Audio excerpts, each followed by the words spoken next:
There are several reasons to be happy about your presence here today. This is the first time that URA Liège, Charles and Jean Vandenhove Foundation and ETHZ work together on a research team, bringing together architects, professionals, researchers, artists and archive centers.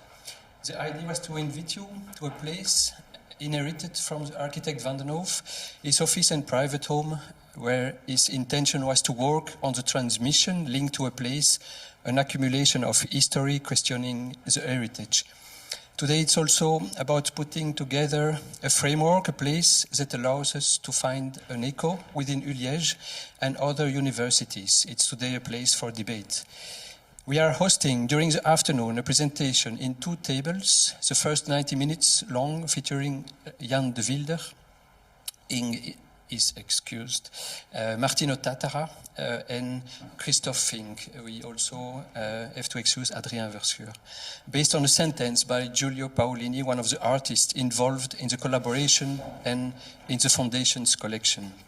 The sentence from Paolini we use today to focus on the subject of drawing is the one that speaks of the relationship between the drawing and the author. So today's 3 relationships between author and drawing will be explored. The mental relationship linked to metaphorical, conceptual drawing, maybe Martino. The anatomical relationship linked to refined technical drawing of plastic precision devoted to the dissection of reality, just maybe Adrien. The momentary relationship of hybrid drawing orientated towards a free exploration. This same issue will be developed in the second session at the second table around the work of 3 researchers, Andrea Anselmo, Hongwan Shan and Maarten van den Dries. We conclude with the artist Daniel Buren, recorded last week, and the floor and the watch is taken today by Carlo Menon, architect and researchers in history and theory. He has a collaborative practice with Sophie Dars and a teaching practice in architecture design. He is co-founder of the magazine Accatone, our host and moderator today. The floor is now open to Martina Barcelloni-Corte, director of the URA, Unité de Recherche en Architecture, and then award of the Vice-Dean for Research, Éric Le Coguiec. And finally, the floor is yours, and I hope you enjoy this afternoon.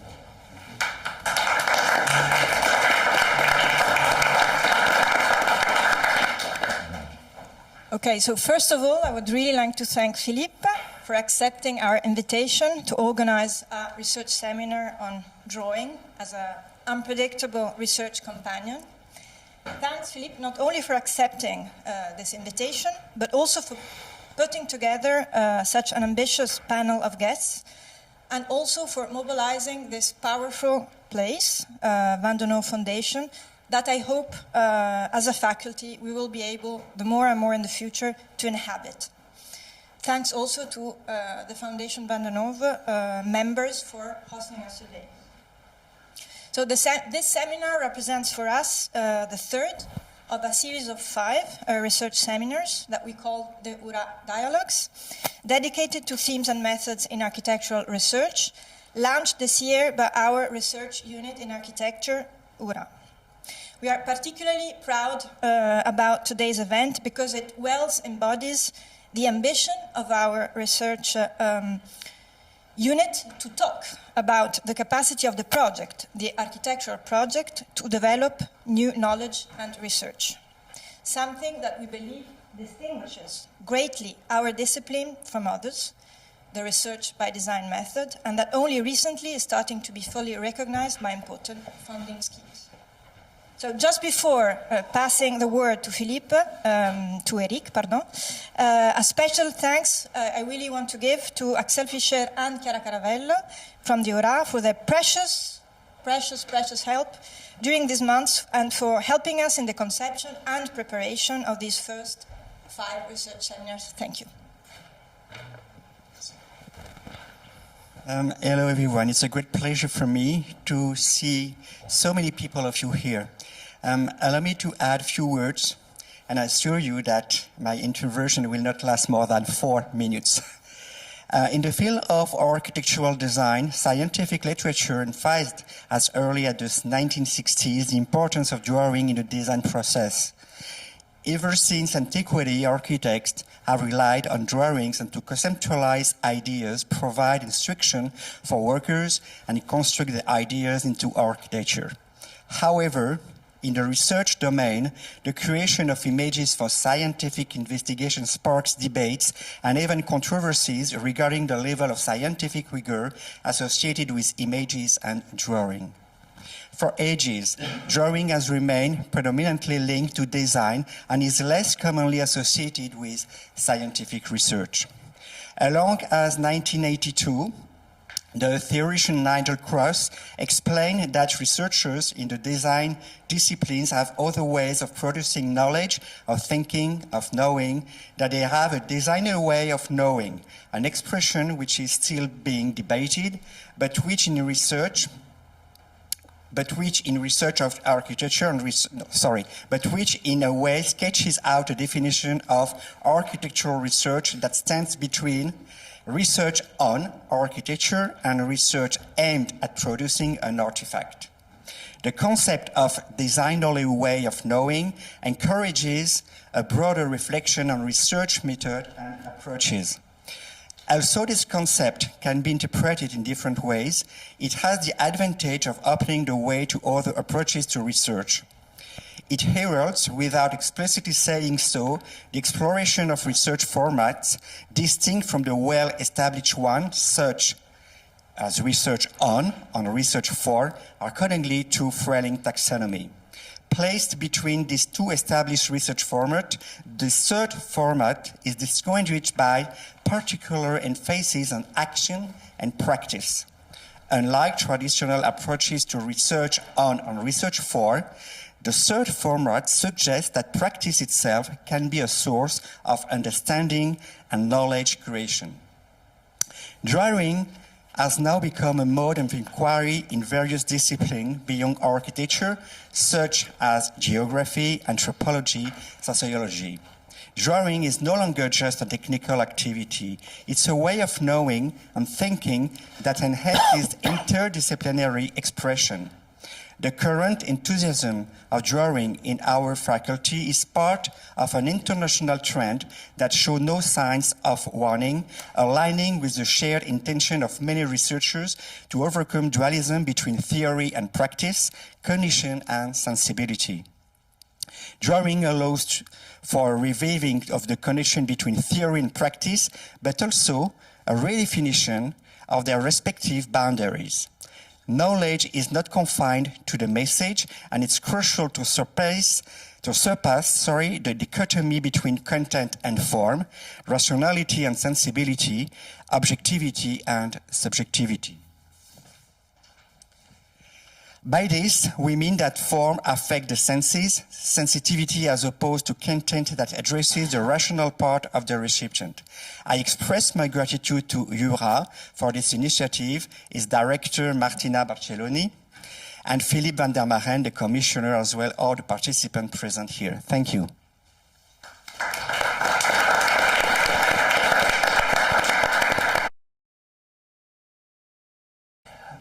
It's a pleasure to introduce you to this first table and to be your guide for the day. It's going to be a rich program with a lot of speakers, none of whom mother language is English, as you might hear.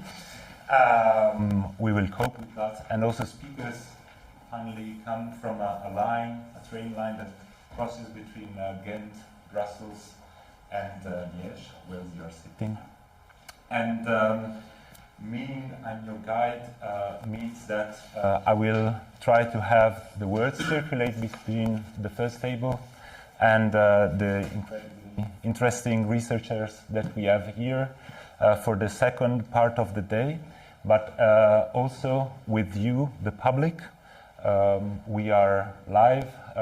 There is also online retransmission of this event, but let's not forget that we are here all together with materials, with tangible material on this table and on the table on the next room.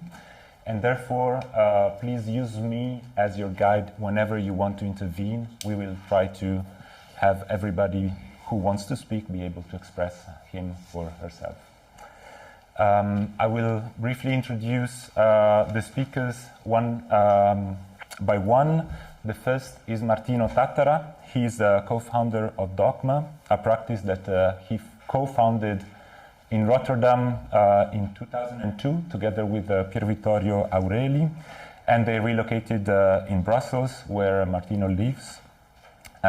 You also teach architecture design in Brussels at KULeuven, formerly known as Sint Lucas. And recent publications include the beautiful book Living and Working, published by MIT 2 years ago, as well as interesting exhibitions that you might have seen at the Venice Biennale 3 years ago, and last year at the Milano Triennale. The second speaker will be Jan de Vylder here. Jan, you've been working on the Belgian architectural scene for long, in varied forms of collaborations. More recently, together with your partner, Inge Vink, with the new acronym, how to say, Jan de Vylder, Inge Vink, with some plus, sometimes the other way around, Inge Vink, Jan de Vylder. You hold a chair of teaching in Zurich. Your chair is called Chair of Architecture and Attitude. Inge is teaching at the Kunstakademie in Düsseldorf, and we are very happy to have you around the table. The third speaker is Christoph Fink. You are a multidisciplinary artist and musician, composer. You create very interesting objects, but not only visual objects, also sound, installation, compositions, and there is also a performative part of your work, including lectures. So we are very happy to have you all around the table. The format of this first session is that each speaker will have some 20 minutes.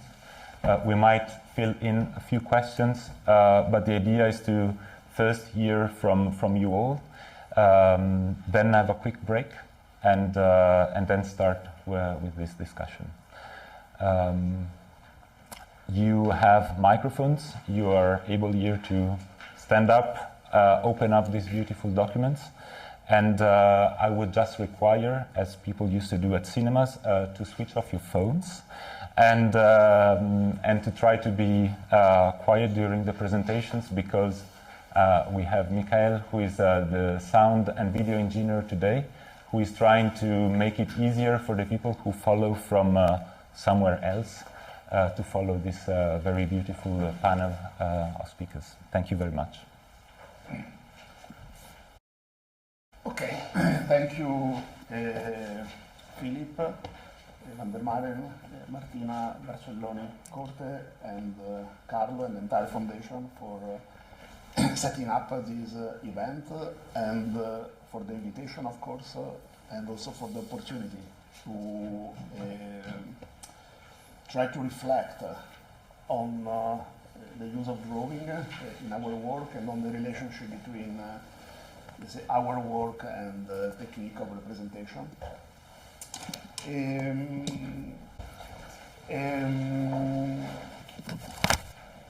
When I say the relationship between work and drawing, I'd like to immediately say that I will talk about two types of work, which is what we do in our practice. On the one hand, we do, let's say, more traditional design work, but I will also talk about another activity that keeps us pretty much involved, which is more perhaps what has been already mentioned several times in the introduction today, which is more research. And in fact, both of these activities, I think, can only exist in their relationship with drawings. I think there will not be, of course, that's probably evident for the many architects that are here, that there is no possibility of design without drawing, but at the same time I would say that in our case there is also no possibility of developing exploration on topics that we consider relevant without engaging with drawings. Before going to explain some of the material that I brought today, I like to make a few points, just as a sort of introduction. Because I have to say I found, had a few occasions in the past maybe 10 years to discuss about relationship, the use of drawing and say our work. And there is always certain a bit of finding myself in a bit of an odd situation for few reasons. First of all, because I think as many, well, maybe not all, but at least in our case, in a way, drawing has, let's say, grown in our practice and has become actually a collective endeavor, in the sense that, in fact, the drawing that I will present are mostly digital drawing, and they are produced by, and have been produced by many of our collaborators. Of course, we discuss a lot about drawing and the technique of representation, and there is a certain, perhaps, knowledge within our practice that has, let's say, that has been communicated among, let's say, the different generation of people that work with us. But it's important to say that most of the drawings that, in fact, will be presented are part of this, let's say, a collective work. It's also, but I think that we share all these, perhaps, understanding today. It's difficult to, let's say, discuss about drawing and to detach the discussion from, let's say, the very content of our work. It's difficult to separate, in a way, the meaning or the mean from the content, or in a way, the method from through which an idea is communicated from the idea itself. And I would say that we have had a bit of some skepticism in the past years about this rising strong interest for architectural drawing, because we felt that sometimes there is a tendency to fetishize drawings, while in fact within architecture, of course, as I said, drawings, representation and, let's say, the conception or the idea of architecture itself are strictly related. Of course, it's also important to say that architectural representation is also very much related to the history of art representation in art, but differently from perhaps art representation, architecture has also that, let's say, surplus, which in a way link that to the making of architecture. But I think that having read the abstract that Philippe have shared with us, and also the introduction today, that I think that in a way what we are trying to do here is exactly to discuss, in a way, this entanglement that make drawing and architecture specifically related. I would today the material, and I have only now a few drawings, but there will be a few other coming. So they are, in a way, three types of representation that I'd like to discuss. Raphael used to say that architecture could, there are three types of notation that are, let's say, essential to the communication of an architectural project: the plan, the elevation, and the section. We have maybe a slightly change that set of representation into the plan, which is the first type of drawing that I'd like to discuss, the axonometric representation and the perspectival view. They're drawn in different ways. Some are, let's say, computer, very simple line drawing. Others are a different type of representation, but in a way, all the material that I present belong to these three, let's say, type of notation. And as I said at the beginning, they are also, some of them are drawings that are more belonging to, let's say, more traditional design work, while other is, in a way, belonging more to research work. So the first type of drawing that I like to present, and I will so make it very at the center, is actually the plan. And the plan is, I would say, in our practice, perhaps the most important of the three notation that I have mentioned. In fact, through the drawing of the plan, I would say is in a way the field or the space within which an architectural idea is conceived. The plan is the space where architectural decisions are made. And through actually drawing of plans, ideas are sketched, discussed, discarded, tested, and in the process refined. The plan is also used in let's say both projects that have a large-scale ambition and projects that perhaps have a small-scale ambition. But the first one that I'd like to present, and in a way it's the type of work within which we have started our practice, are also the type of drawing where, in fact, I would say that the role of the plan came most clearly to the forefront.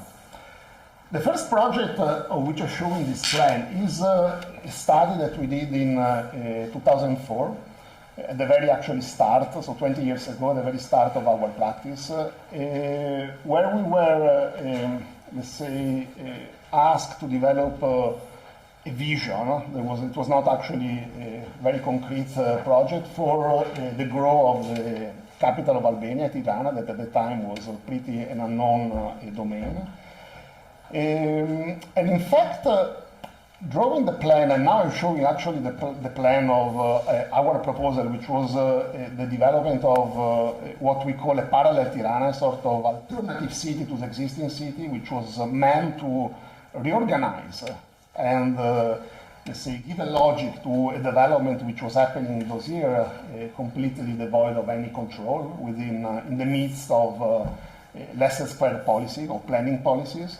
But in fact, the plan that you see, which is clearly identified by 4 different sort of patterns, is in a way the result of the redrawing of the plan of the existing city, of which in fact only few rough material were existing, which in fact by being redrawn, we understood in fact being the result of 4 very different latent urban formation or urban ideas, which in fact have been then translated and projected on this part of the city and reorganized into, let's say, this more evident type of organization.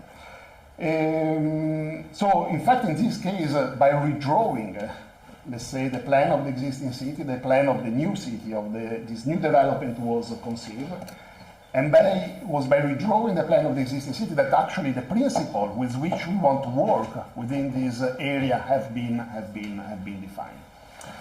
The second plan that I like to show is a plan that a little bit follows the same type of reasoning that I've just put forward, is actually the plan of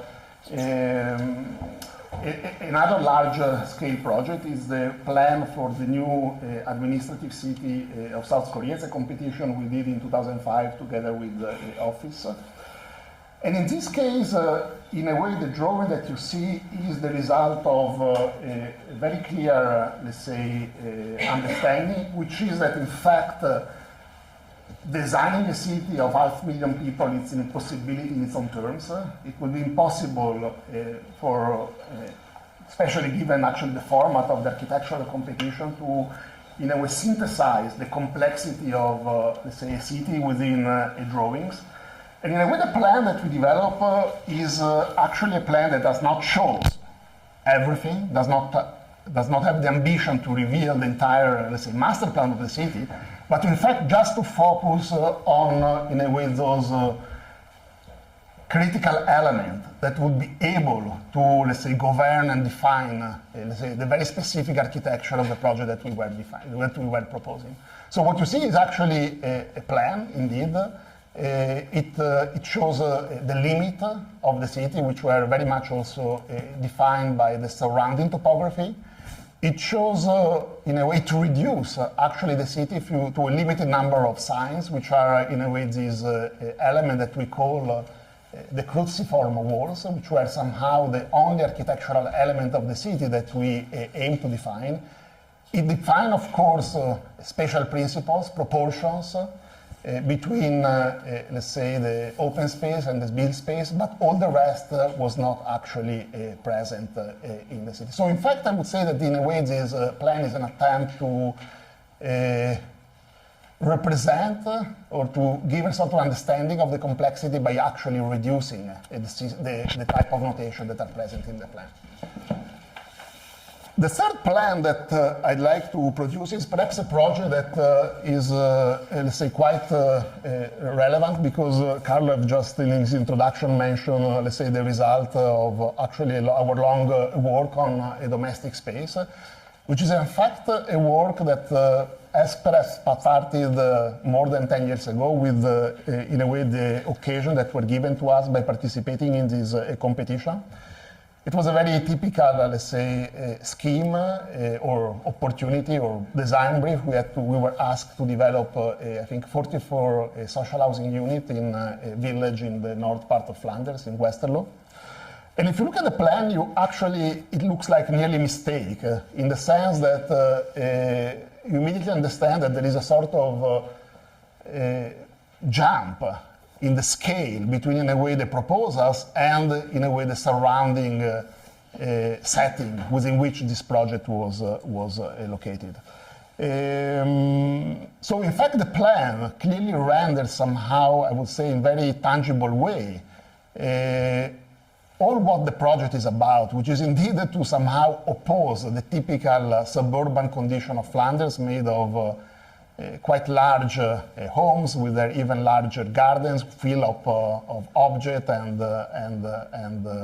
paraphernalia, and to oppose to that actually a project which was quite compact and that proposed against this fragmentation of the surrounding landscape a quite unitary form, both in the shape of the garden, or the sort of collective garden placed in the middle, and in a way in the form of the buildings. In fact, the form of the building, which I think is something that emerged very clearly from the plan, is not just actually a L-shaped building, which therefore have a unitary form, but in fact this idea of unitary form is also the result of the repetition of same typological and structural principle of the plan.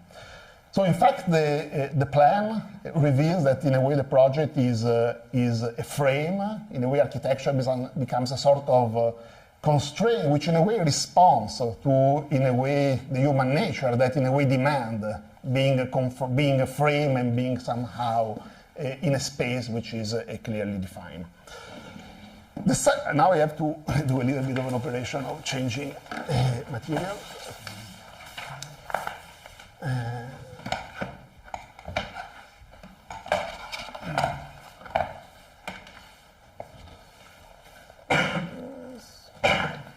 So the second type of representation that I'd like to speak about is the axonometric drawing,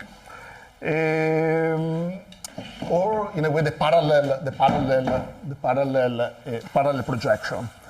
In a way, the features that many have underlined about axonometric is that type of notation where actually there is not a specific point of view in the sense that the observer is everywhere and nowhere, and in a way that type of representation where the point of view equate to as if in a way would be a sort of God looking at what's happening on Earth. So there is a sort of omnipresent eye that in a way present in a way a three-dimensional view of a situation which in fact nobody has really the possibility to somehow experience.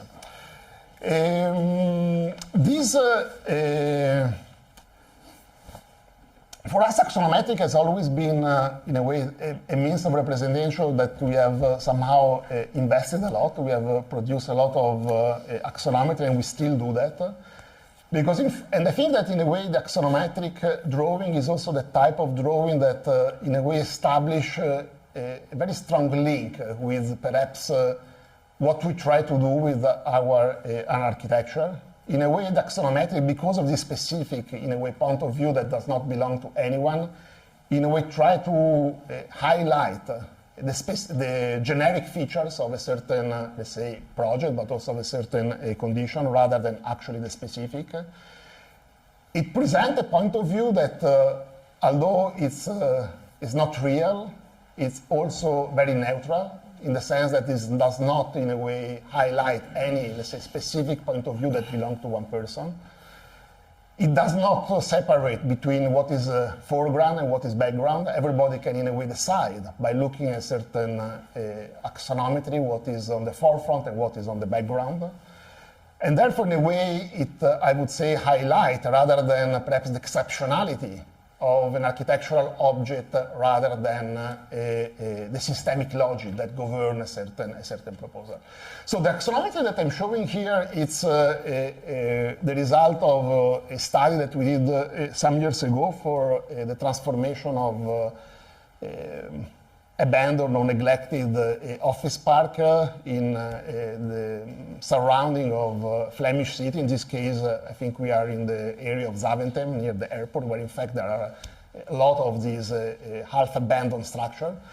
And the project was about imagining actually what this structure could become. And in a way, the proposal that we put forward was that this place could actually be quite interesting place where living and working activities could take place. But besides actually the specific, let's say, goal and programmatic ambition of the work, in a way, in this case, the axonometry became very useful because, in fact, it really, in a way, revealed the, I would say, performative character of the open space that exists in between this neglected building and the potential that this space could have in, let's say, the development of, in a way, this proposal. And as you see, actually, the architecture that we propose is quite generic, not very different from, in a way, the existing office blocks that are placed in this building.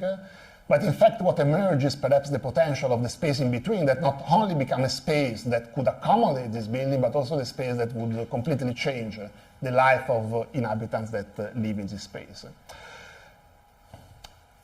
There is a very important also aspect about axonometry is that we think that axonometry have, because of this sort of type of representation that does not have actually a specific point of view, that is a type of representation that invite the viewer to, in fact, read this drawing in his own way. So, in fact, I think that axonometry has a sort of pedagogical role. It engages the viewers and, in a way, allow the viewer to, in a way, define instances within a drawing and to see actually, and to make actually sense of the many instances of which an axonometry is made.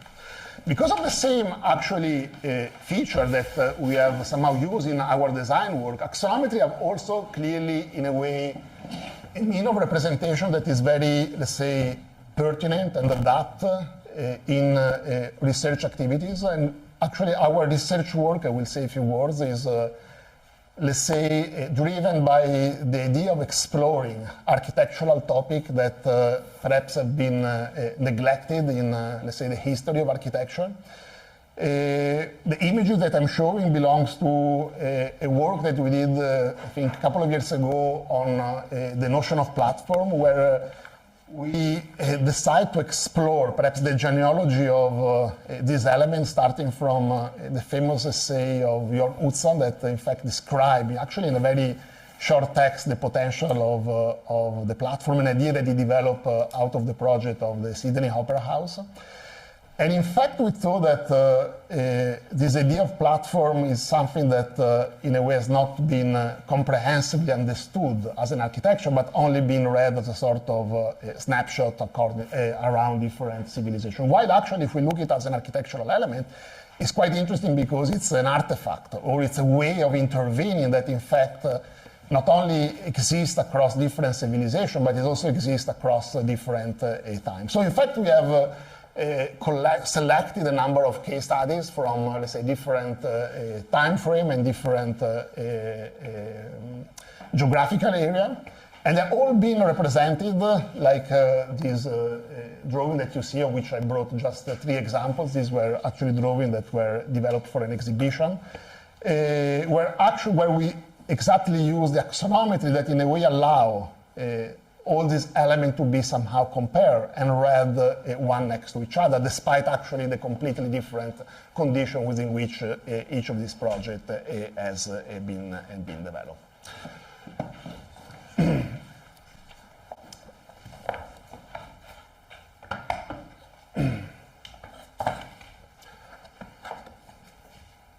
but maybe one is enough. One? Yes, so we don't have to. We have it. The last type of representation that, let's say, is very much recurrent in our work is, let's say, the perspectival or the three-dimensional representation. We have used that, of course, many times in design work, but I'd like here to speak about some of our research projects. The first project of which I'm showing, let's say, this publication and this perspective on a panel belongs to perhaps the first of our research endeavor, when we started to look at or try to reconstruct the history of the private room and especially the architectural history of the room. I think that for everybody who's perhaps a designer here, when we have to design a house, often we design that by assembling rooms, as if somehow the rooms is the basic element of architecture. In fact, actually, Kant has written a short essay in which we actually say that indeed the room is somehow perhaps the essential element of architecture. But in fact, if we also think at the essay of Virginia Woolf on the rooms of one own, we know that in fact having a room of your own is not actually something that we should give for granted, because not only is something that did not exist for, in a way, thousands of years, but it's also something that is often accompanied by the struggle, like in the case of the British writer. Anyhow, in this work, very shortly, we have, in a way, worked with both notation, both plans, and three-dimensional representations. Plans, the idea of the plans, we selected a series of case studies, which in fact belong to 5, let's say, historical moments when in a way the architecture of the room changed, because in fact it would be impossible to condense in a few pages, in a way, the history of home or rooms, which in fact span across civilization and millennia. But in a way, on the one hand, the difference that I would like to highlight is that on the one hand, in a way, the 64 rooms planned, in a way, highlight how architecture of the room is very specific. And in a way, this specificity is also, in a way, an embodiment, an attempt to define who is meant to use a certain domestic space. What we try to do with the perspectival drawings, which accompany this research, and I think it was about 40 or 50 of these drawings, we try to actually reveal the opposite process. So to reveal how certain personalities have actually fight against the norm that, in a way, of which somehow that architecture somehow embody. So in these cases, for example, the room of Virginia Woolf, but I had also brought this panel that in a way is a redrawing of the studio of Frida Kahlo, which in fact reveal how certain people, because of their specific perhaps activity, condition, forms of labor, have somehow transgressed the way in which architectural rooms are supposed to be inhabited. What is interesting is that for this drawing, as you can see, we have used a very simple but specific drawing technique, which is the Ling-Claire technique, which was a drawing technique where, in a way, space is drawn by a simple black line. It's been a technique that has been used by the French architect Paul Letoroli, originally, and later by Vandenhove. You might all know this very beautiful interior representation of Vandenhove, but even a little bit later by architects such as Léon Clear. And what I think, in a way, this sort of simplicity of representation does is to emphasize above anything else the very, let's say, architectural features of, in a way, the room itself. The way they were drawn is actually we started from existing images, images that sometimes, or other sources, sometimes there were, of course, available images, such as clearly the studio of Frida Kahlo, which can be visited, but other, in fact, are spaces that only exist in, let's say, the imagination, so that we have tried to reconstruct. But we also try to somehow uniform the point of view so that in fact these, I think, 48 drawings could somehow have a consistent point of view that would allow a comparison among the different type of representation. Yes, here. The other work that to conclude that I'd like to show is another type of research that we did following to the one I've just spoken about, which is Loveless, which is an exploration on the idea of the minimum dwelling. By minimum dwelling today, we tend to think of, well, here in Belgium, I think the studio space or the micro apartment or the tiny house, or what a sort of miniaturization of the home into a small space. But in fact, if we go back to Karel Teige book of 1932 on the minimum dwelling, we understood that according to the Czech critic, this was something different. In fact, he put in his book this very beautiful diagram where in fact minimum dwelling is, on the one hand, the individual living room, which is meant to be supported by actually a quite large series of what we call centralized and collectivized space.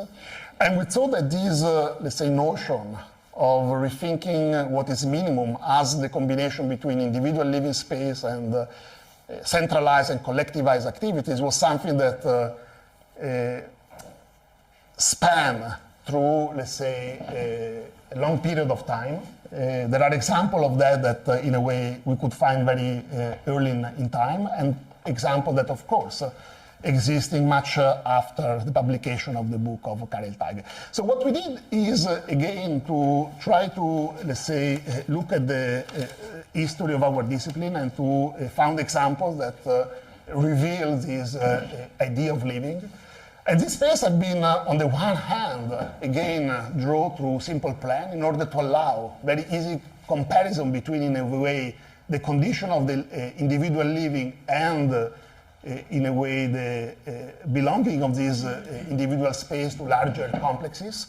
But we have then tried to pair that with a different type of representation, which what you brought a couple of examples here, where we have actually focused on only the individual living space, which are all in a way portrayed through a perspective, which is drawn by looking into these rooms as if the ceiling would have been removed. So what we tried to do here was to, in a way, find or to reflect or to develop a type of representation which in fact would be abstract, that would communicate the architectural features of each of these spaces, but also make people understanding that in a way, the way in which this space were inhabited and used were as well as important. So in fact, these are differently from the previous set of representation. They're not black and white, they're not like drawing. They have color, they have a certain idea of materiality, but especially they're furnished and they're inhabited by objects, which in fact are not let's say specific objects. They're specific to the time where each of these drawings have been done, but in a way do not in a way characterize very specifically who would be actually the user of this space. So the presence of this object is in a way very important as it hints to possible uses that can take place on each of these spaces without actually, let's say, imposing a specific function to each of these spaces. So these are actually the type of material that I like to present, which in a way, as I said, span between more traditional design work and what we consider a very, let's say, specific way of doing research in architecture, which is, as I said, very much embedded and based on the use of drawings. Thanks. Thank you very much.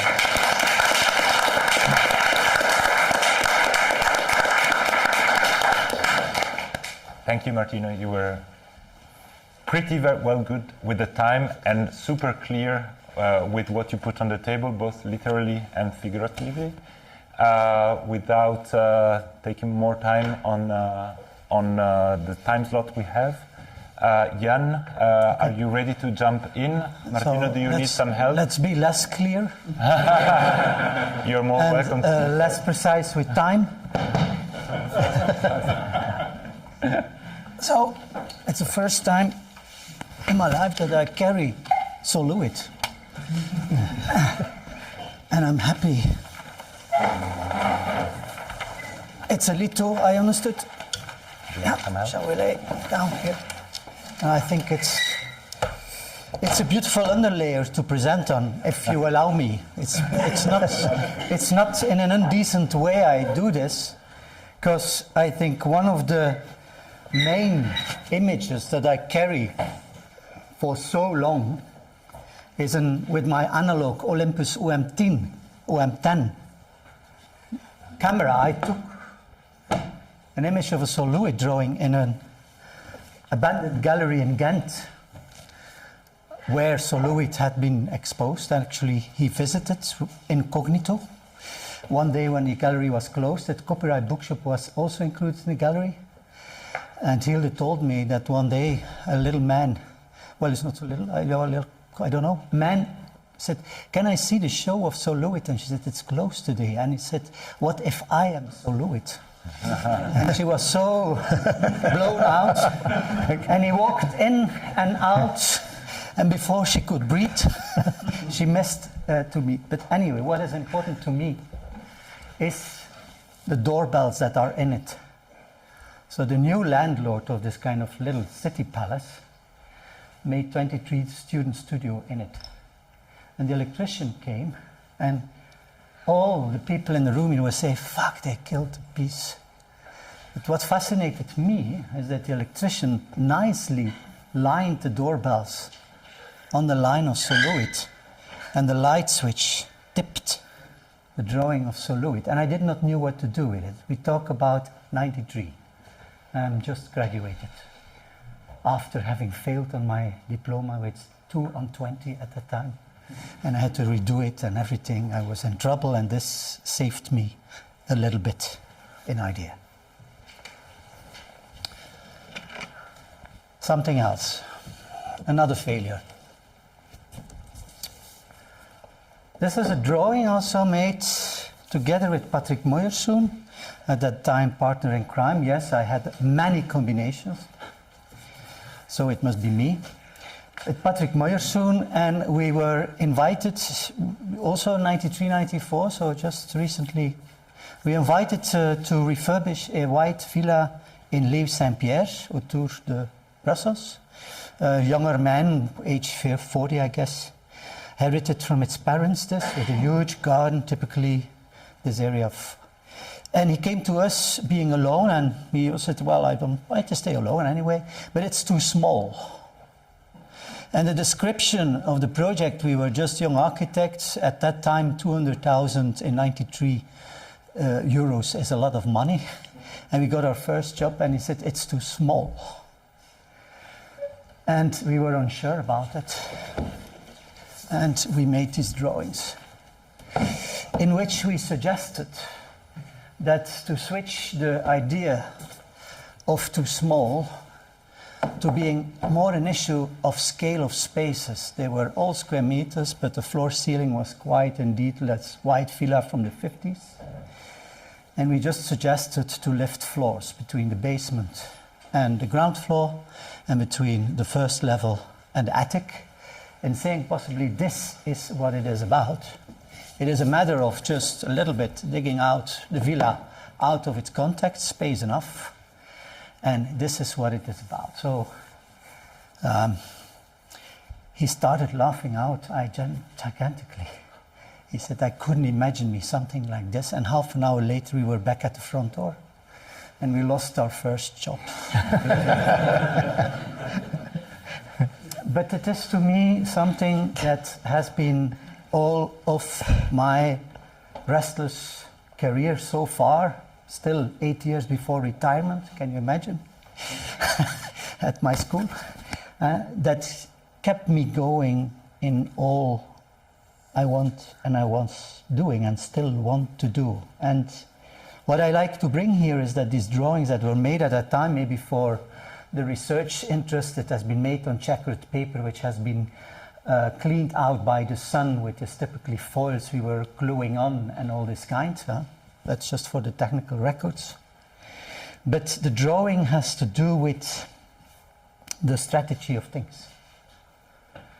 So it might be each time totally different, but it has to do with how you as a practitioner architect are on search of something which is in your interest, but also a way on how to communicate it with your client.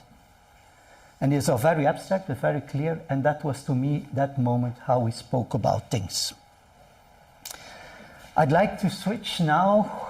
I have some other drawings that take a big leap to say between these observations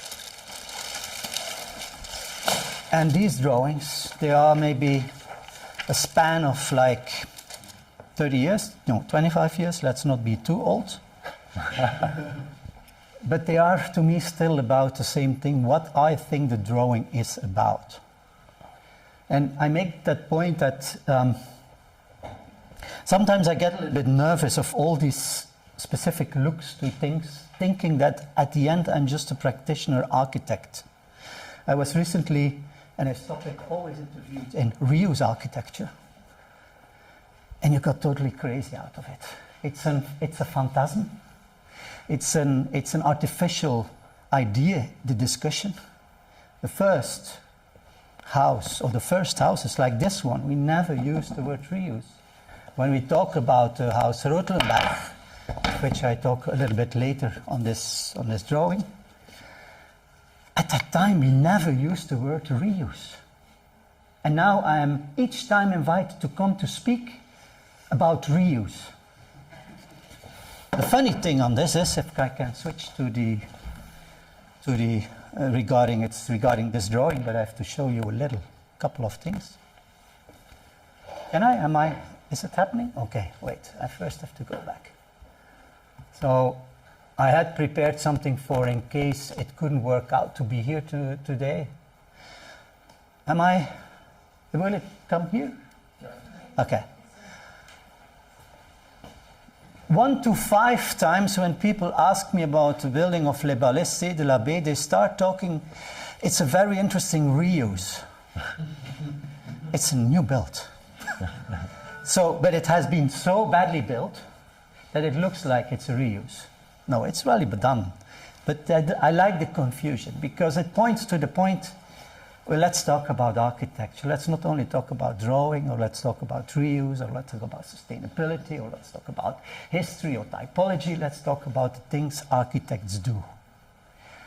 And the facade one sees here, I like to tell you, is not something that we just alone invented as a creative matter of being artists or whatever. It starts with such a little drawing, A4, A3 format, and this always goes by itself, I don't like it, 2005, in which we envision one part of the building being next to the production hall, the stacking of the loges, the additional rooms, and how we alternate open and closed, and we are 2005, we are young, and of course we see also things around us happening. This drawing, the next drawing, this drawing. Here brought at the same scale, however, drawing of a double A2 size, A0 size, where the things that are in mind become a little bit more precise. But if you look at it, you see that it in reality will fall. It will just crumble. It misses structure somehow. It can be done, of course, because we are also still at the end of the 90s, where architecture, you could do everything and you wanted to do everything, but maybe we didn't want to. But we were puzzled by it. I was puzzled by it. I had a prehistory of working at practices, and I thought like, well, yeah, okay, it's good. But now it is still like I have to make decisions, being color decisions, being material decisions. I wasn't sure. And I returned back to the table, again an A3 format sketch. The engineer came, and I don't have that drawing here with me, the engineer came and drew on the right drawing a perfect scheme. Always the same dimension of beam, repetition of column, column same dimension, and so on. And we said, well, can you give us different schemes of construction? One in steel, one in concrete, one in masonry, and give us for each moment of the load bearing the precise dimension, the computer calculated dimension. The left sketch is on this work of the engineer at that time, an overlay of a tracing paper where we just freely, like in 5 minutes time, said, okay, staircases in concrete, the closed parts are in just ordinary brick because we couldn't afford more as the budget was not there. Then you need, of course, in the open parts, some steel work to keep the thing up. And maybe it's not that clear in the sprint. At the level 1.5 meter to the inside, the walls are in concrete blocks. And then you have some concrete columns to enforce, and you can see also yet in that drawing that everything gets a dimension as needed. It's a constantly spoiler alert questions anyway. But so the right drawing, to me, I don't want to play unguilty. Of course, you have your hand in it, but actually it's the outcome of, let's say, a reuse of other one's knowledge. And that's what it's about. It's not just a compositional drawing, but it's an understanding of the context where you work with, the context of engineering, the context of place, the context of material, as such. And to me, what is the nice thing about this is that then, when you are on the construction site, one day, the whole facade has been realized. In front of the facade comes a tiny glazed window structure done out of the economy of glass housing. There's a guy going up and down with his montage, and it's a little bit rainy, and he is taking notes of the sizes, dimensions of the glass that need to come into the frame. And I see him on a little wet paper making this drawing, and I say, what are you doing? Yeah, sorry, I forgot your drawing, and I passed by and I had to. So I say, actually, which is a nice feeling to me, or idea to me, is that however my work on the right side, it's the left side drawing that finished the building. And let the building appear like that. So I also want to here indeed bring some drawings, bring some ideas that have to do with the action of the day. Where the drawing to me is having constantly this kind of book with me, pencils. I want to have that action of the day when it comes to drawing. Anyway, we go a little bit quicker. These are images I'm not going to explain, but this is a fascinating point also in the project. We needed to do the project for no money, as always. We love that. I think economy is the only interesting instrument to change ecology, because there is a kind of contradiction in the sustainable architecture that it needs more, while it should be about less. And this facade we were at that point also a green facade. It was very tendency at the 2005 when we were on it, and we had a building permit for it. And it was a facade which was really, this facades, as we know, with totally watering systems and everything, stainless steel cable network and everything. And it was like relatively the most expensive part of the building. And when we were at the building site working on it, and the facade was about to become real and design, we said, oh, come on, we can't do this. And we restarted the discussion with Bas Metz, and we found this together with Bas Metz. It's in fact what happens when the wind comes in these cement tiles after 30 years and blows it away, and everyone says, look, this now, wind. We did it after 3 days. We prepared well the understructure, so it's waterproof and sustainable, shall I say. But then Bas collaborators came, he had some copies made from, I think it was granite or something else, and just with chalk on it. You can even see the proof that it was with chalk, because on these drawings you see the ones we took out to finish the building finally, which the chalk is still on it, and this happened. Now, I quickly go to this point. This facade to the right side, which belongs on the left side to the Dialogue, it's a Dialogue, I did not tell all about the project because it's not about that, it's a white facade, totally white facade.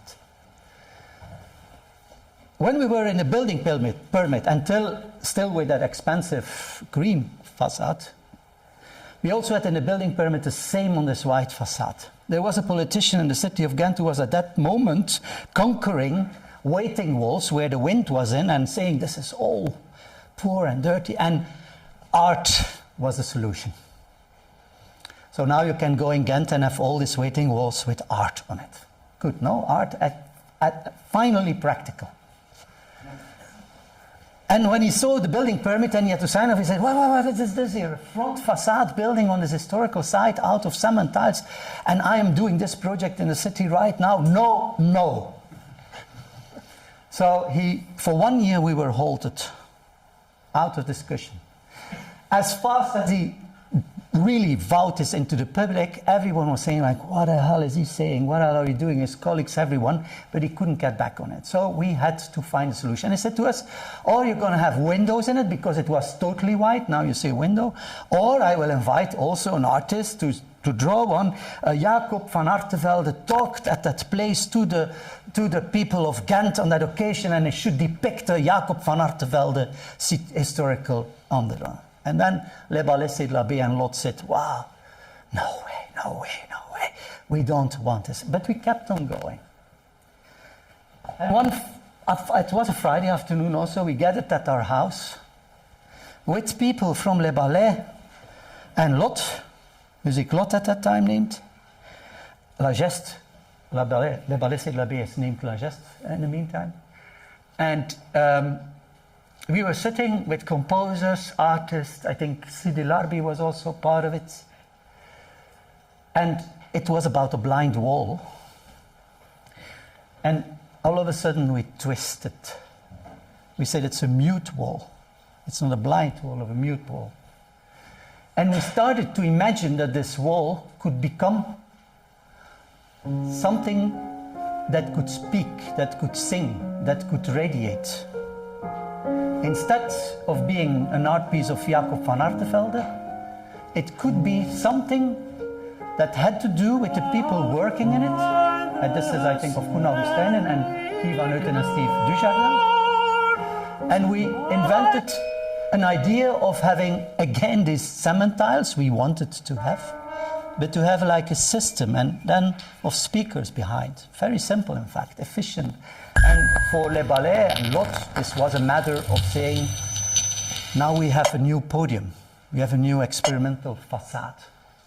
Again, it was on a Friday, and I made these drawings, these little drawings accordingly, listening to the pieces, engaging with the composers, the artists, and finding ways to express.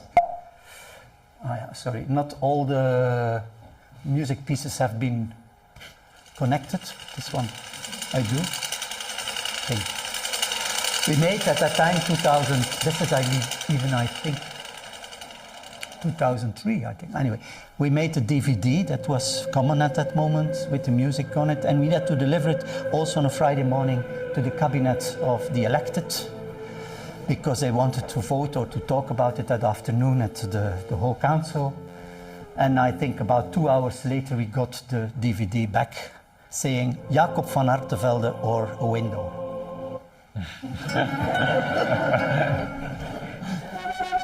So this continues. I don't have enough time to get all into that, so I will go now quickly to some I just show you this was the idea. Even we would make it like this, like the wind really plays with it. So you have speakers behind, or you have even the variant, I believe. Yeah, it's called Murmur. In the meantime, there is a practice called Murmur. Anyway, it's too much stuff. I quickly go for it. So what was our solution? In fact, as we had this pop-up there above, we just mirrored our own pop-up in the facade, and it was called the Attic, and gratitude to the elected. His name was Sas van Roeverwa. Here you have these exemplary things of Bas. Anyway, let's move on a little bit. 2 years ago, at the end of the pandemic, Le Ballet was celebrating, was it now 20 or 25 years existence, and did a huge exhibition in the buildings, which when it was ready, we went in a new lockdown, so it became also quite something, and invited us to contribute, as they brought gratitude to what we've, at that time, we also to them, and then to us, what was possible. This is a drawing Inge made, and what was for us, the point is that we thought like what was never allowed to do, we're going to do right now. And immediately we had again a discussion, because the responsible of monumental services who take guides on the whole site cycles every day up and down. And so we did a permit question on this, whether we could, for the occasion of the exhibition, bring it on the white wall. And then she wrote, yes, occasionally it's possible, but possibly you don't have any material by which you can do that. We said, well, pencil, you know, pencil. That goes away. It's still there after 2 years. But what I want to show here is indeed the moment that how we decide on these things or how it comes. It always comes, I think, at the moment that you exactly don't follow your ratio, but you connect all kinds of things you have together. And this drawing here is depicting this very well.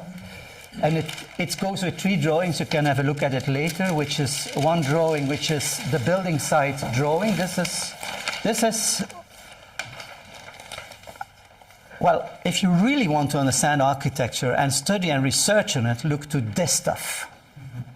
Because this is the stuff that lays on the ground and goes together. I think I missed one. Oh no, this is one I want to show you. This is what Inge found as an issue of difference between the architecture detail drawing of the construction site and the reality of the facade, by which she had to turn the foreseen drawing on site. And what you see here is that she said to me when I arrived, listen, Jan, your drawings were not correct at that time. And now I have to correct it here at this point. Like that's what I'm doing. She was sitting there on a parking place on her knees, redrawing, due to the fact that the outcome of the length or the dimension of the buildings was slightly different than the building permit had foreseen. Anyway, and this is then the action of the day. Can I go quickly back to the... Yeah. So this is the action of the day, some images we took. It became also a family affair. Even Linus, I believe, who is here now in one of the rooms having fever, was present of it, and voila, here he is. Drawing, sitting on the scaffolding.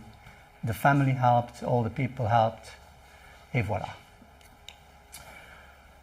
So, some images of Philippe Dujardin. I cannot miss or talk about things without bringing gratitude to him. The 5th Beatle we always sit when it comes to looking at the architecture. So, I bring you some very basic drawings. Which time do I still have? Because otherwise... Still 5 minutes. Still 5 minutes. Well, then I'm going to make some jumps. There are other stuff where I will not talk about. I think I contribute also quickly with some axonometric drawings. Sorry, I have to look myself. What is the right direction? Which is about the construction and the making of it. This is indeed the formerly not reuse house known Ruttelenberg, by now experienced as a bouwcultuur or umbouwcultuur, which I start more and more to regret as appreciation. Maybe if it's about the last 5 minutes, well, talking about that happened in the previous office. And sure, of course, I did it a little bit provocative, but the drawing as the model, as everything, is part of our language of making the things, not just representing the things, but making the things. And this is a compilation of also 3 books. Architects have something with a combination of 3 or 7 or 11, which is in fact one new book we made based on the reuse, I would say then, of other magazines that were ever interested in what we do. And the axonometry drawings here have another story, is that we were the last 2G in its original format. That was the first test to only go digital, which failed totally, by which it was then taken over into a new format, by which we had like 500 non-ISBN numbers, non-sellable books of 2G we forced to be printed in the original format. and you could not sell them. But what we did is that all the axonomic drawings or study drawings we had in the 2G at that time, we sold 250 for a drawing, and you got the 2G for free. As you could not say. It was a very good business, I have to say. It worked very well, but that's what the architect is about, always trying to find a twist in doing these things. Of course, we are teachers also, not of course, well, coincidentally, we are also teachers.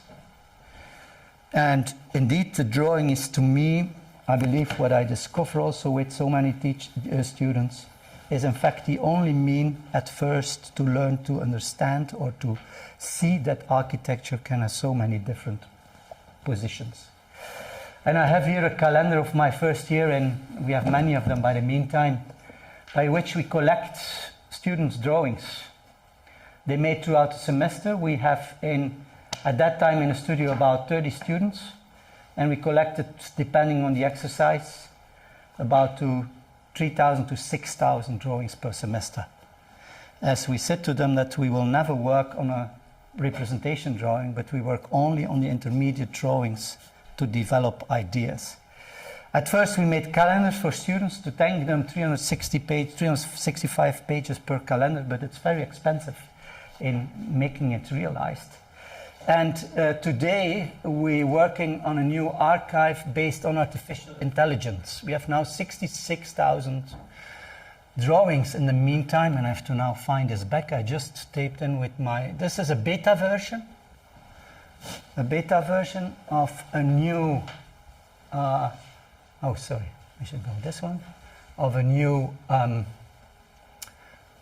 web page we're working on at our chair, which will contain all the drawings in a non-hierarchical, non-ordered way.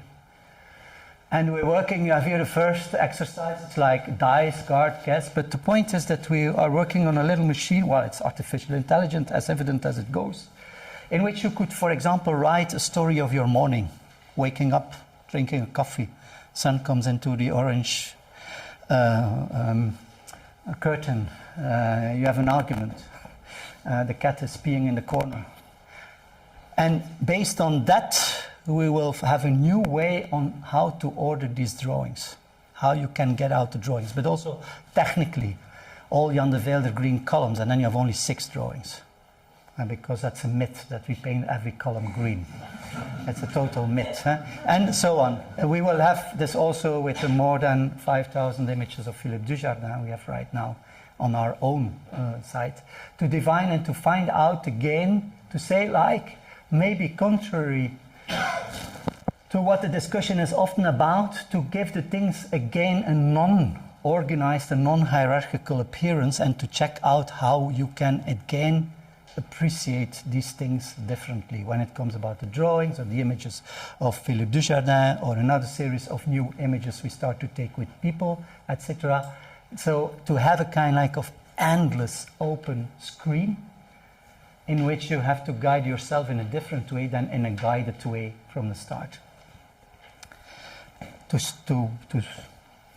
Drawing is to me a form of writing, and also the writing to me is a form of drawing. And yeah, this is one, it's to conclude. The moment I saw I didn't want or I couldn't be an architect anymore, which happened like 4 years ago, 5 years ago, the better I saw what architecture could be. And the moment I saw what architecture seems not to be or not to go, the better I understood why I eventually wanted to be an architect. And now, this is what happened the last 5 years. Things that happened together with Benoit, sorry, with Benoit and Harold together, like in Charleroi, but also smaller things. Still, to me, when I talked briefly about Les Balais de la Baie, about Rotelenberg House, 2005, talking about housing for 100,000 euro. Still making today again a house for young people for 100,000 euro. I believe this is what keeps me going and nothing else. And I take that note. Beating the whole discussion of ecology and reuse, I'm working hard now with some people on a text that it's only about economy. Not the capitalism economy, but the economy of means by which we should make things available. Anyway, I mix different interests in this talk, but it's difficult to me to just talk about one thing like the drawing, because I cannot disconnect it from a research viewpoint. I totally understand. But from the practice viewpoint, each time I have to talk about one topic, I get very nervous nowadays.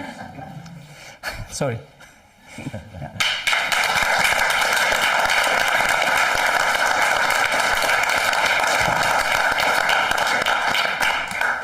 Thank you, Jan, very much. Thank you. Great use of time. Great amount of documents for everybody to see. Christoph, do you need some space here? Yes. You would like to? Okay, let's Sorry, I'm gonna help you. Right, I'm gonna just quickly. But they can also. You know, this is at the end also what a drawing is. It's something that you treat like this.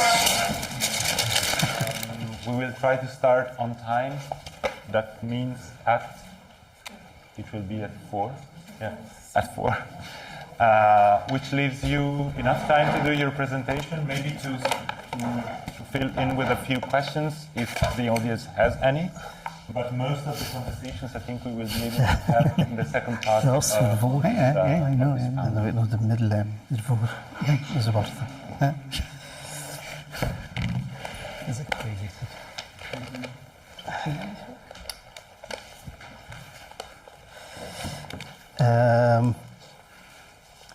It's kind of a challenge for me today because I'm in an environment which I don't know really exactly, so I don't know if I can contribute to architecture. I was myself very much interested when I was very young in architecture, so I started with those studies, and it didn't work out anyway. But then later on, I traveled also some years in biotechnology, and then I decided at a certain moment that there was something in me which appealed to art, something like that, and I stumbled, like we all do in life. We just struggle with entropy. I think we try to make some order and make some stability, and we're looking into some.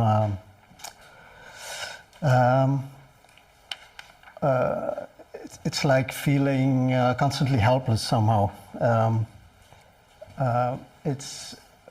We're just it's like the grotto metaphor of Plato.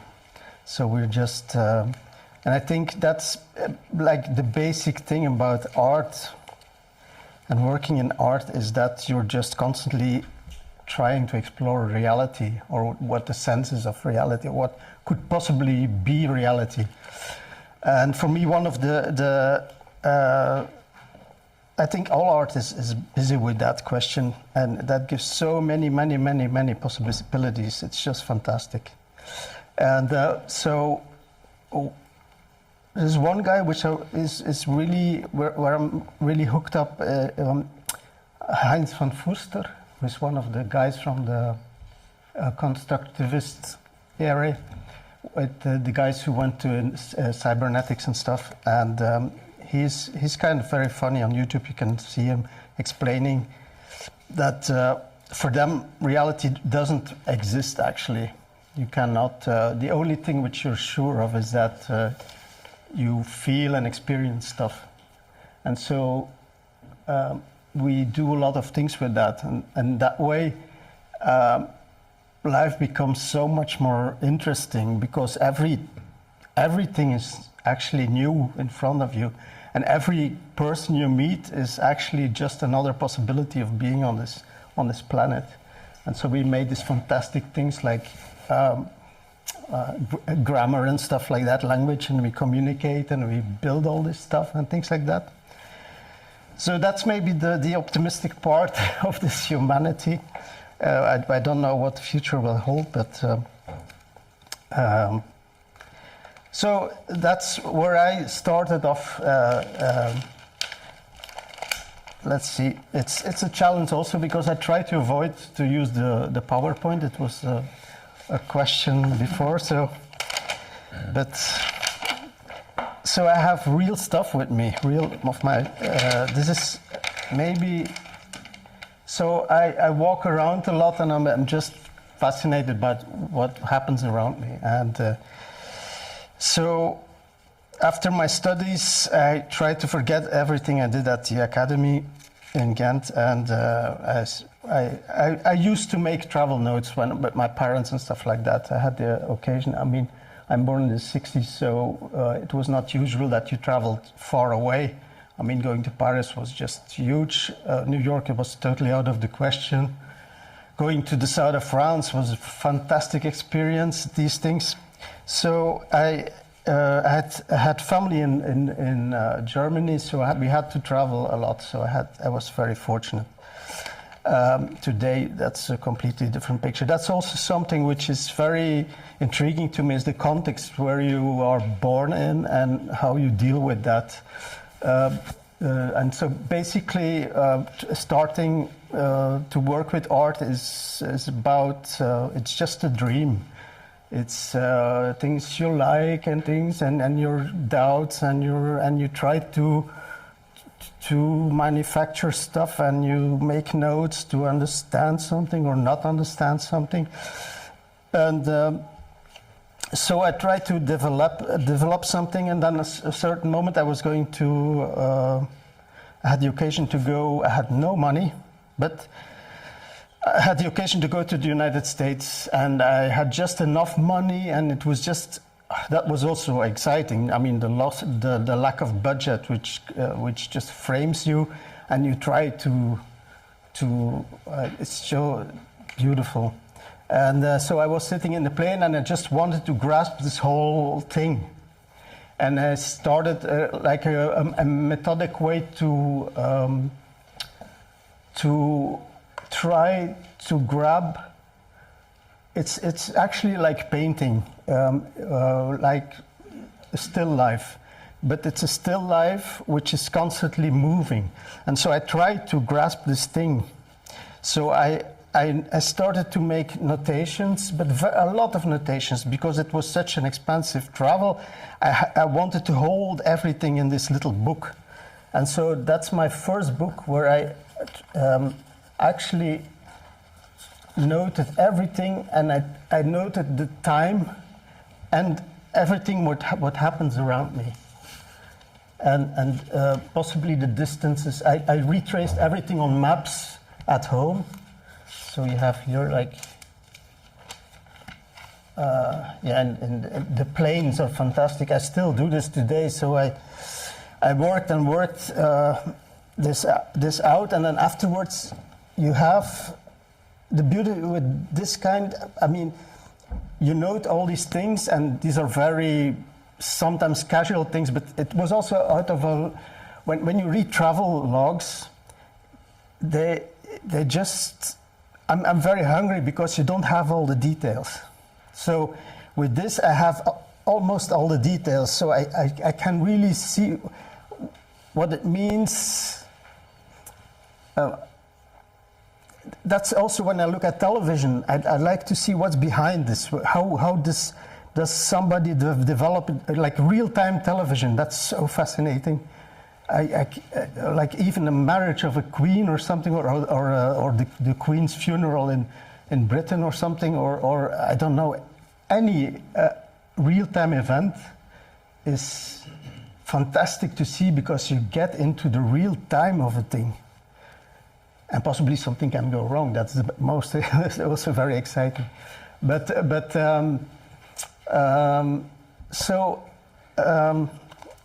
there are all these things, so I have these things. Another thing is that I have the content, I have the geography, and I have the time. And the time makes it possible for me to make abstraction of myself and of my life. because that's a very important point to me, abstraction. It's like give things a place in the universe somehow. So this whole thing, even taking a coffee can be so, wow. I mean, the ritual of a coffee becomes like a big, it's so, I can't explain it. It's like, now we need one. And so afterwards, with all this material, you have the time and you have the space. And of course, with all these data, you can do a lot of drawings and develop a lot of stuff. Maybe I try not to stick on this PowerPoint. Don't mind about that. Everything is you. So I developed this system, but that's only the personal part, which is really based on my empiric study of the planet. This is 91, this one. Then by doing, I developed a method to take these papers, so it became tiny sheets of paper, which are folded like this. You have a cardboard, and it holds in my hand, and I note everything. Then I turn it around, and then I take another paper. Under this, there's a carbon who takes all the information, and every travel has a carbon also. So it's really a drawing I can't see, and it just pops up at the end, which is really a nice thing, completely abstract. So this is one of my last travels to Bilbao, Vitoria, with the plane. And so you can really lay this out.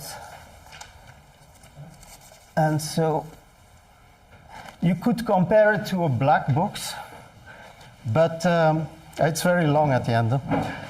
You compare it to a black box, but it contains much more information, because in black box you don't have anything on the experience you have in your body.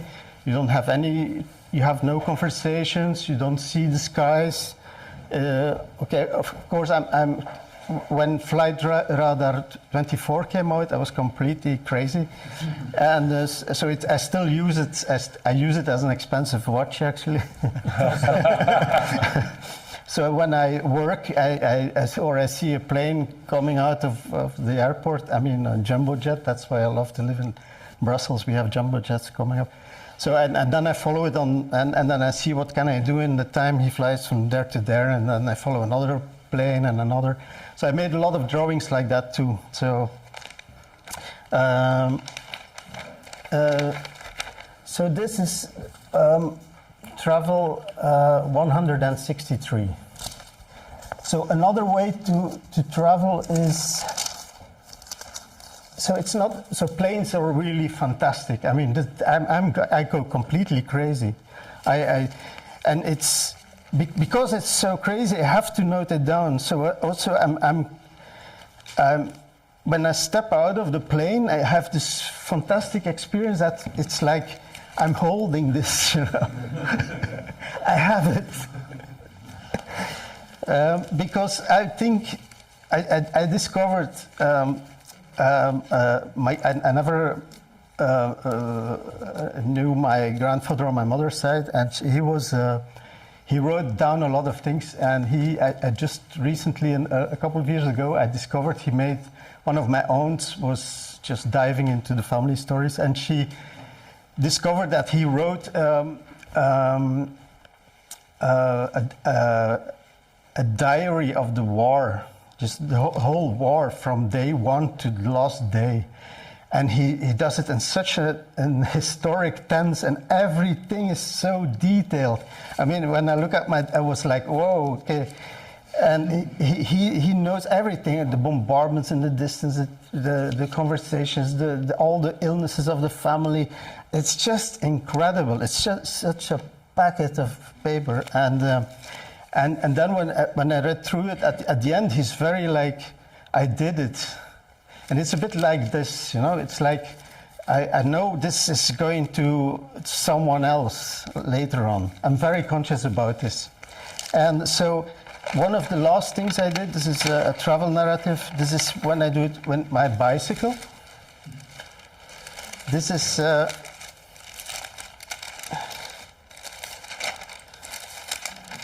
this was 1.5 years ago. I cycled all over Europe in this way, but because I have less time in the last years, I decided I just want to finish off the Pyrenees. So I cycled the whole Pyrenees from Bordeaux to the Spanish border, and then up and down until the very other end. And so I know everything which happens on the road. So this is actually folded on my steering wheel. So I'm constantly writing and stopping and things, and I try to like do 120 to 150 kilometers a day to be on the edge of the landscape. So to really experience full throttle the landscape. So, but I did this also. I'm quite a specialist of Europe, so I did this until the top of the Etna, twice to the south of Portugal, to Istanbul also. That's why I made this also. So that's, I mean, cycle trips are just wonderful, but when you do it this way, you have all these details and you forget so many things. You forget all the suffering. You forget it. So when I read it, I mean, you have all these wonderful moments in your head, and then you read this and you say, wow, this is just crazy. But it's very good for your condition. So I did this, it was 1,500 kilometers in 14 days. And you lose a lot of weight, which is an excellent benefit of art sometimes. But it's dangerous. It's Flemish.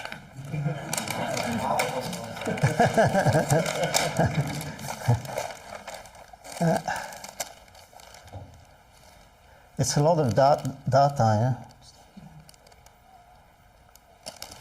It's a lot of cloud description. Enkel wat repen, alto fluff, boven oceaan. Nu een 3 plukjes cumulus vlakbij. Rotsfietspaden vol wortelbulten en kronkelend van één kant naar de andere. 10,75 kilometer, 54 meter hoog, 37 minuten en 10. Rijdt 78,36. Average, maximum 21,86. Dus onmogelijk om snelheid te halen. Knalblauwe hemel, 12 uur en 11, 26,2 graden. 12 uur 23 terug vooruit. So it's really everything which contains this effort. So.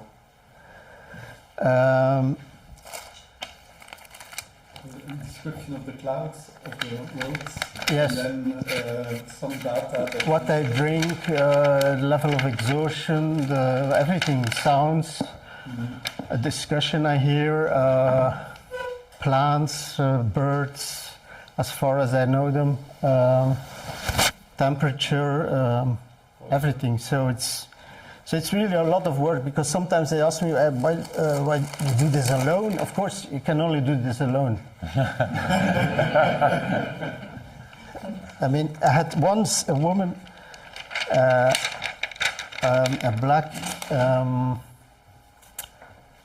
British woman. She was fantastic, and she hooked up on me on somewhere on the Loire. I was on my way to Lisbon.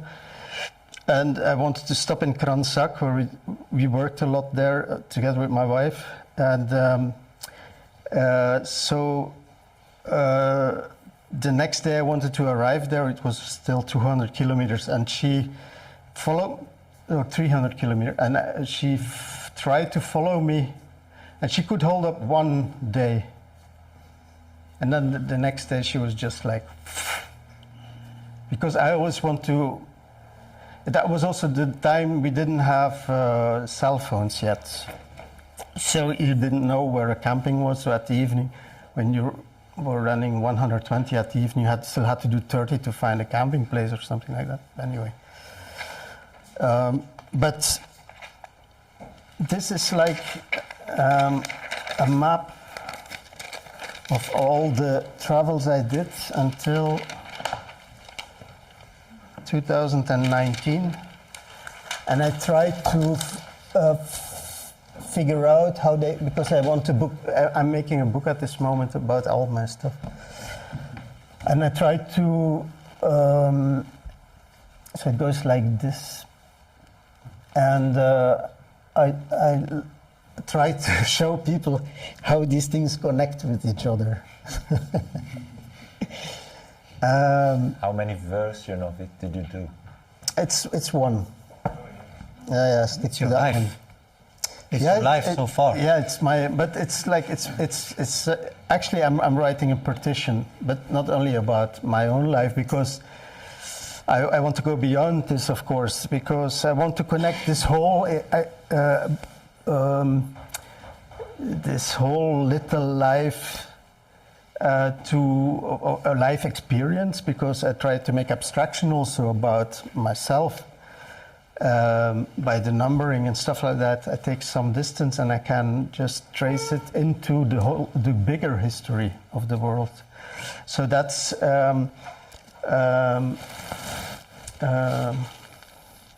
now here you can see, as far as I don't go to the PowerPoint, here you can see a little bit here, some traces of drawings I make with with paper cuts and stuff like that. I do a lot of horizon line studies also on windows and stuff like that, where I try to take out the exhibition space into the world. So that's the question of this opening downstairs. I just want to get out. that's maybe just an insight. But I'd just like to get out and have some air, actually. But oh, here, that's nice. That's the Frankfurt walks. This is one way to work it out. So but I come from the pre-digital period, so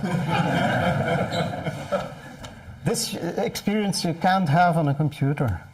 No, impossible.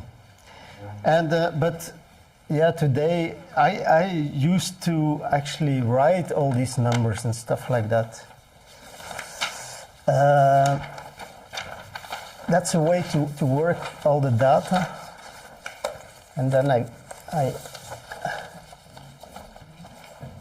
so I try to make sense of it and how things cross and where you go and which places you pass twice and stuff like that, and it gets kind of a construction. But before all that, this is with the computer and already with Excel sheets and stuff.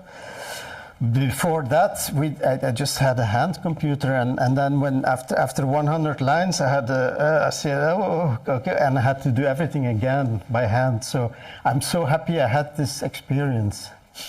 So without the computer. Yes. It's that could be a nice thing to study. How I mean it's. And I'm still doing this handwriting because it contains so much information. I mean, just the smell of it. You know, you have still smells rain and stuff and thunderstorms, and that's the beauty with bicycle trips, that you have to negotiate with the landscape. You have to negotiate with the thunderstorm. That's so beautiful. I love that.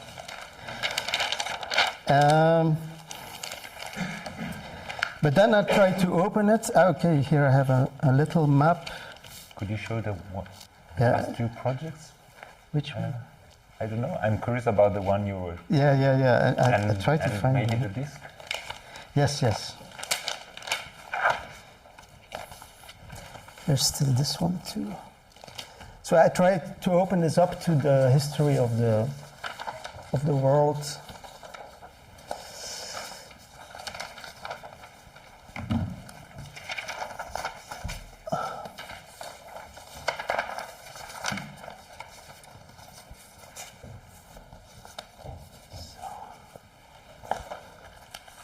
That's, where did I put this? It's not the one I wanted to show.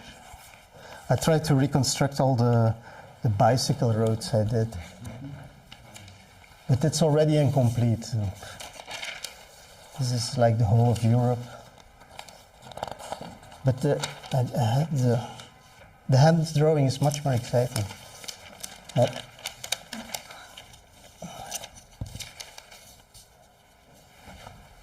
I'm just constructing this for the book, actually. I'm trying, it's still in development, actually. Because I would love to integrate all the weathers, and when I try, because sometimes I had to cycle at night also, which is another experience. I come from a time where when you cycled at night, your batteries go down, and then you had to cycle for like 20, 30, 50 kilometers in the dark, like in France. And that's so wonderful to have that I had this experience. It's very frightening, but you have another awareness of the world. So then I actually explore a lot of books and stuff like that. And one of the works I did, because I'm so much interested in all kinds of views or perspectives of the history, and the way that it's actually impossible to work. This is the real thing here.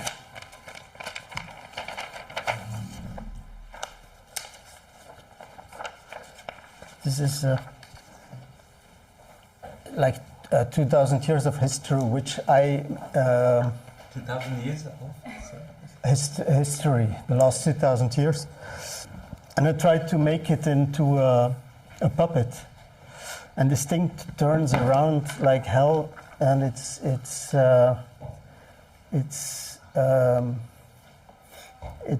different plateaus, and they have all a different speed.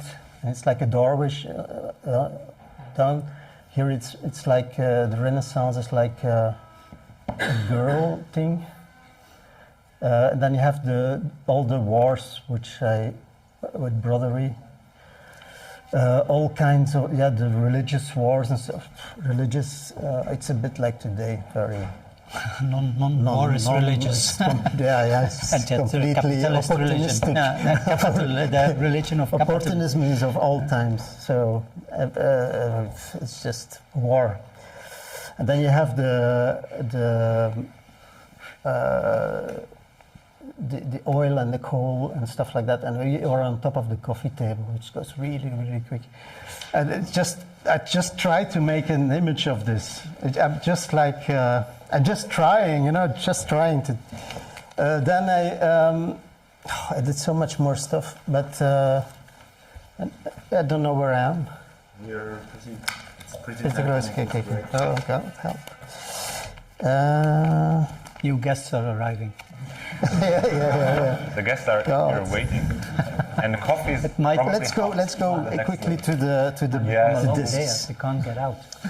But what is great is that we keep the time. We will have a lot of time afterwards to keep going on through the material. Because I also want to talk about the work I did for the railway station of Aalst, where I did something which. Completely blow. I started something which I didn't know it was going to take me so much work. Anyway, let's talk first about this. This is I developed actually these discs. I started with small ones. I have a guy who can make this for me because you need a lifetime to make a disc like that. But I do all the drawing, of course. And I developed the concept. And I was invited in an exhibition about the planet Earth and the evolution of the planet Earth. And I thought I want to do something with clay, and I don't remember how I got to this idea. I wanted to make an image of the world, not like we know it, mostly like the ball and how it's configured today. Where the tectonic plates are at the moment.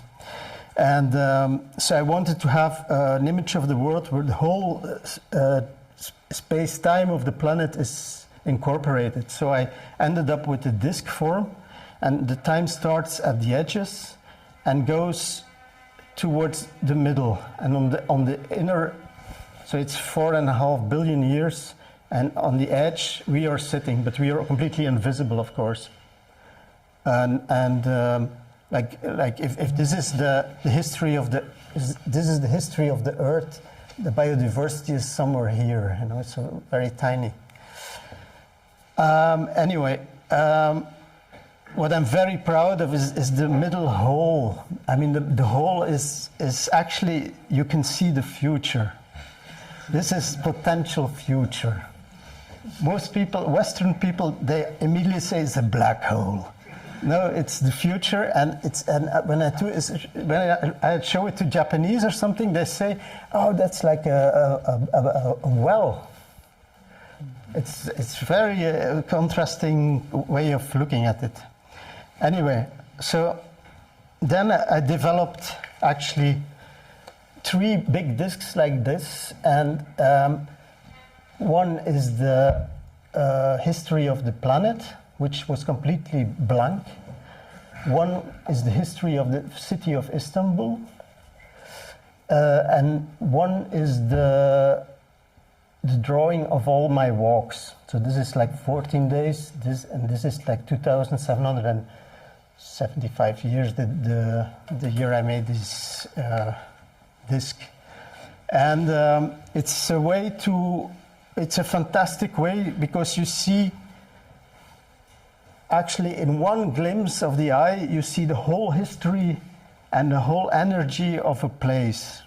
Actually, I see it, but I explain you. This disc you can position in one way, so that's the first time I showed.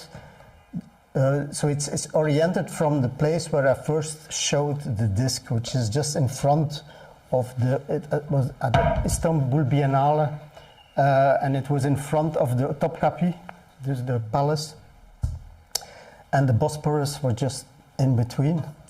And the city was founded by the Greek, so the time starts at the edges.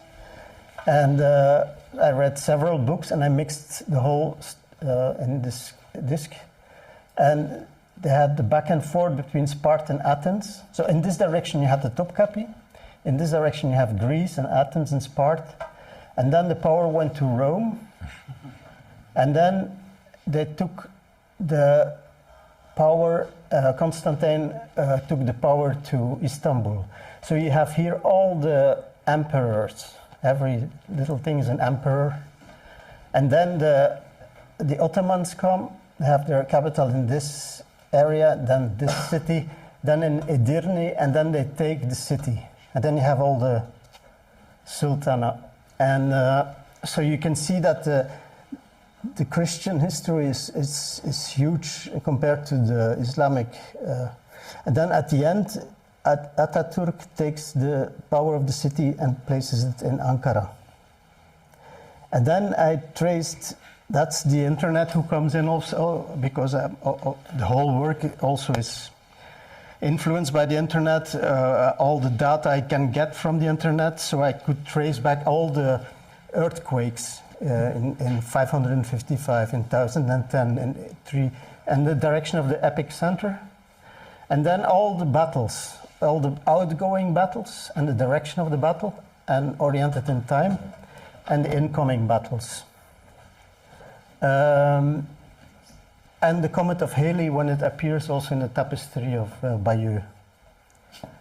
So that's, and then on the other side you have the orientation. You have all the Turkish influenced countries, all the Stan countries, Armenia, Georgia, Azerbaijan, all these are influenced or sensible to Turkey in another way. Xinjiang, Kazakhstan, Tajikistan, Afghanistan, and so forth. The beauty of this thing is that it's like in the brain, you know, when it also memory fades, how more far you go, how much things spread. Here, I must say, I did one concession. The most recent earthquakes I put on the edge, because otherwise that would be black. And that's also the future of Istanbul. They're going to have a really major earthquake. That's for really certain. But the beauty of this projection is that when you choose another projection point, so you place it in Brussels or something, this becomes a completely different drawing.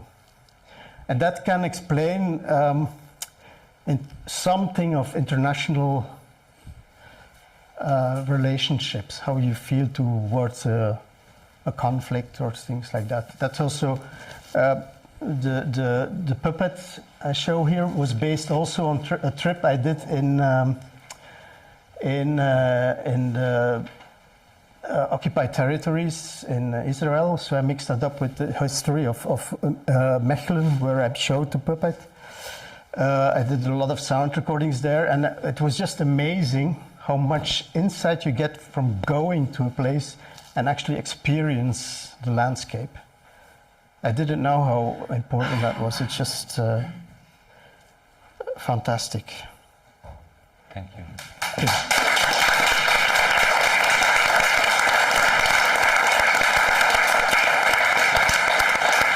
Maybe one little thing. Please. That's just like because abstraction. For me, abstraction is a very important point in the arts, because it's a bit like analog in meditation, because you extract yourself, and that's a very difficult point today with the whole business of gender thinking and this over-identification to certain kinds of sexuality or anyway. I think, that's a whole other discussion. But I think it's because it's a sentiment of being part of the whole, which is so. It's like when you get. It's. I really recommend to get really tired of a bicycle. When you go up a big pass in the mountains, and you're just like, and then you can give yourself. You're just totally exhausted, and you just sit there, and you just let it go. And that's why I make all these things, I think. Thank you very much.